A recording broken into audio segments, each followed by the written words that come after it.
And welcome back to another video, you guys. So check this out. Got a couple cob parts.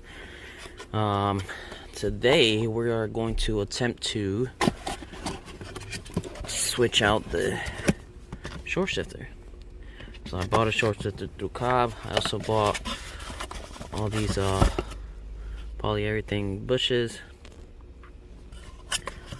Out there, we also have this swivel guy here. So this part here, it's a pain. I'm not gonna lie. Alright, especially doing it on the floor. It's a lot easier doing it on a lift. Obviously everything else is easier to do on a lift. But yeah. So this problem here, we have to replace I'll tell you right now. Oh, this is another part too. Pretty stoked that Cobb actually supplies you with pretty much everything you need for bushings, especially for the short shifter and stuff like that. All the bolts and grease and stuff like that. Now it's recommended anyways. But so here we are. As you can see, this is very floppy. I mentioned it in the last video. This is one of the parts that fail on a lot of these wagons. I mean, pretty much on any Subaru. This bolt through here, if I'm not mistaken. The bushings in here gets torn up really bad. Sorry for the poor lighting. And then you can't swap them out. And that's what sucks about it.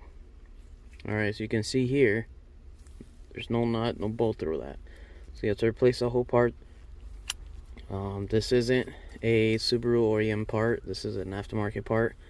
I actually used the part number and I found it on Amazon, surprisingly. So we're going to go ahead and try it out. If it does fail later on in the future, I'll go ahead and do it again. You know, I do have experience with swapping these out, so they're pretty easy to me. For those who are just tuning in and trying to fix theirs. Alright, this is one of the parts to buy. Alright, let me go ahead and pull this out like I was telling you guys.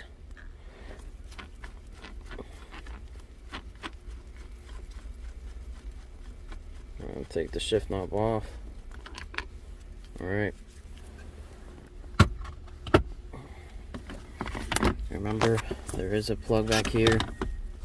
As you can see, I normally just pull it from the main harness. A little difficult to do it with one hand, but let's see if I can pull it off. There we go. Push this to the side. Alright. And then you have these 4 plastic pieces. You take a little flathead if you want. Normally they just pull off pretty freaking easy. There you go. I normally just put it right in the cup holder, away from everything.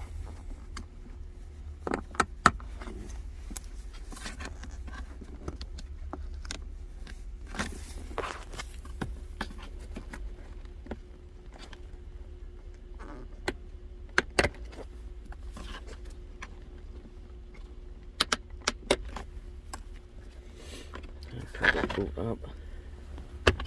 There you go.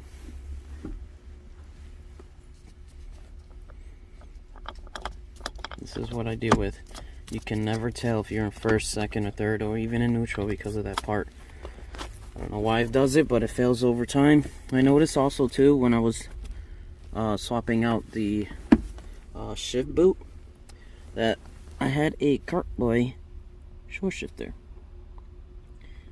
I don't know. It didn't feel like it. Maybe it's because that part was damaged. I'm not too sure. But I'm going to swap it out anyways. I have used Cobb in the past. And I like their short shifter a lot more better than this cartboy. So we're going to go ahead and do that. So at this moment, you have everything here. You are gonna need a size 12 ratchet wrench. So you're gonna end up having to pull the bolts out with the nut, and then after that you're gonna go underneath the vehicle, and then I'll show you that when I get all that prepped up and prepared. But until then, let's proceed. Alright, here you go. Like I said, it's a 12. Here's a nut and bolt.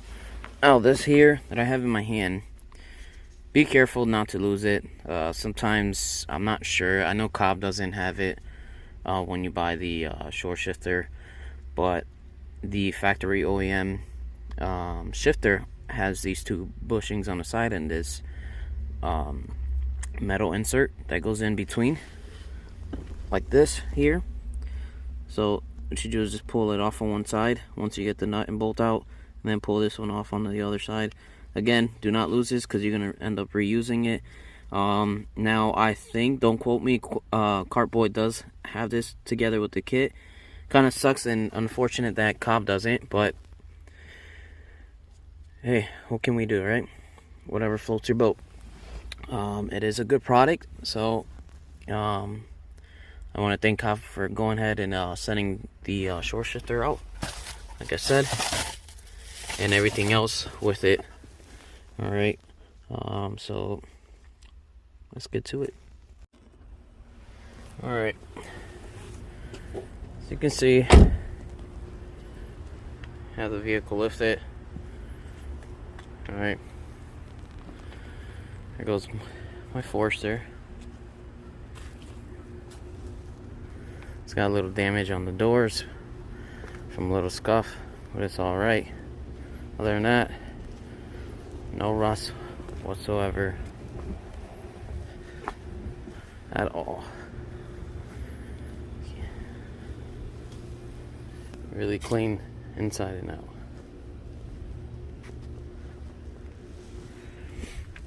Completely stock, like I said. There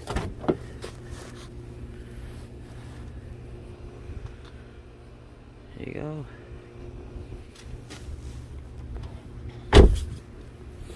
Stock, no modifications besides that one shore shifter, which I was a little surprised on. But yeah. Anyways, I'm gonna proceed. So this is what I was actually going to show you guys. Get under here.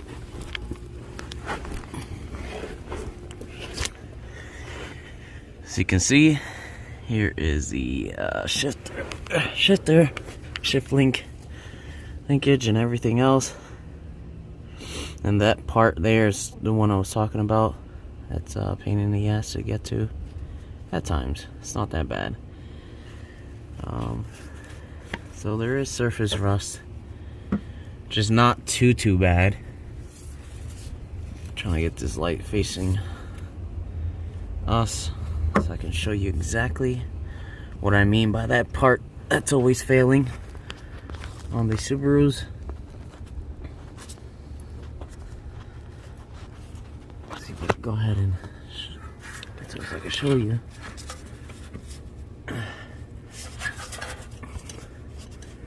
So this is what I mean. See how there's no bushing?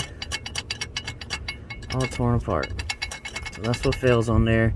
So if you guys ever wonder why your shifter's all floppy, that's your issue there. So we're gonna be changing out those bushings there on the bottom of that, swapping out that piece.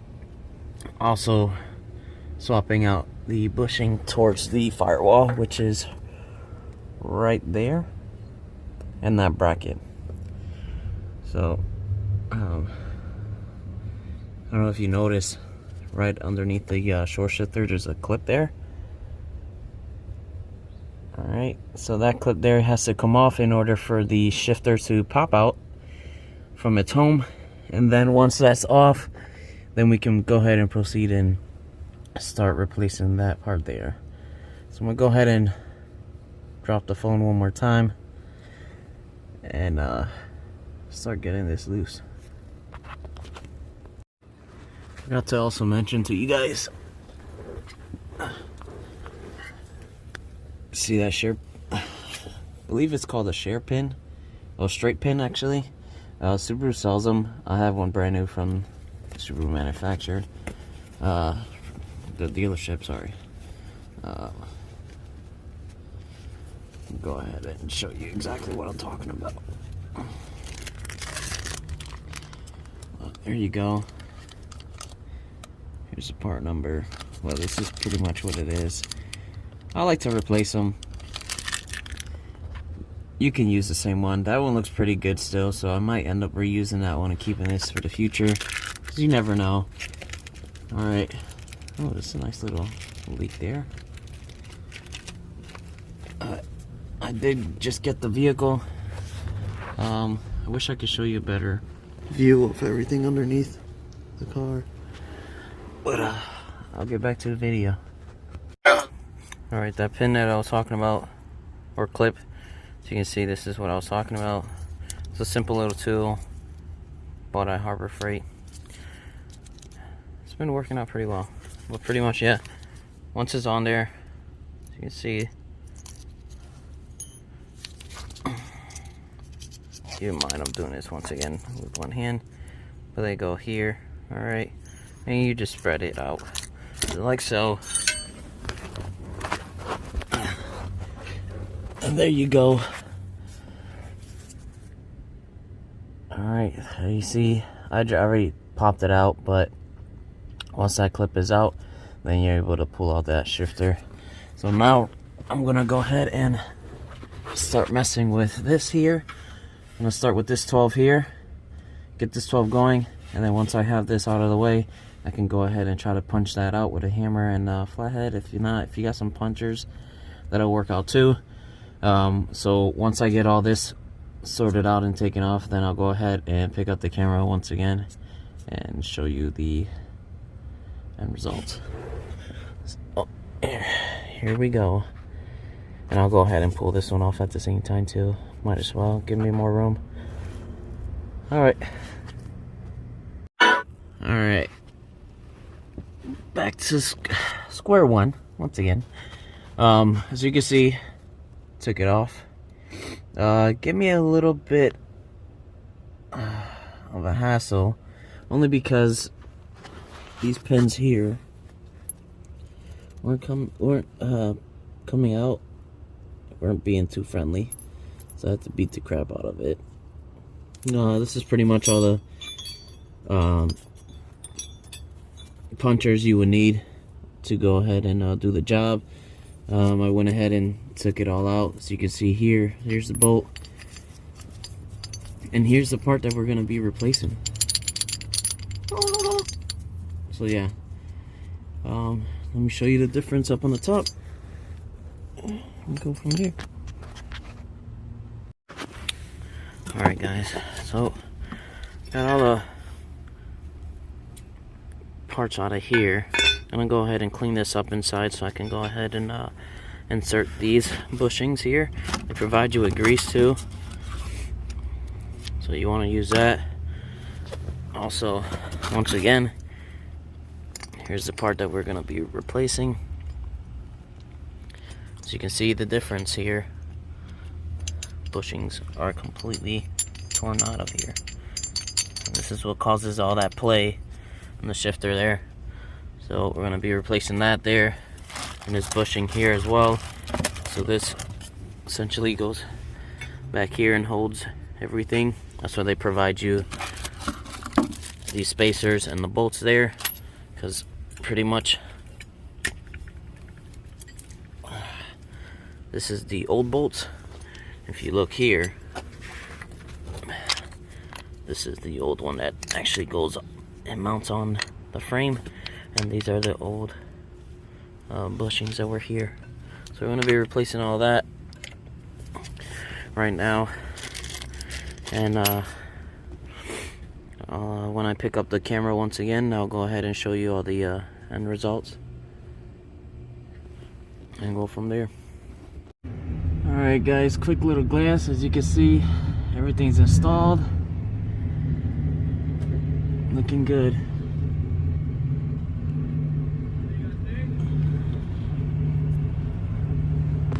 Alright, time to go up and show you more. Here you have it, guys. Cop shifter is installed. As you can see, I'm excited. Now, last thing I have to do, honestly, is just put this boot back on.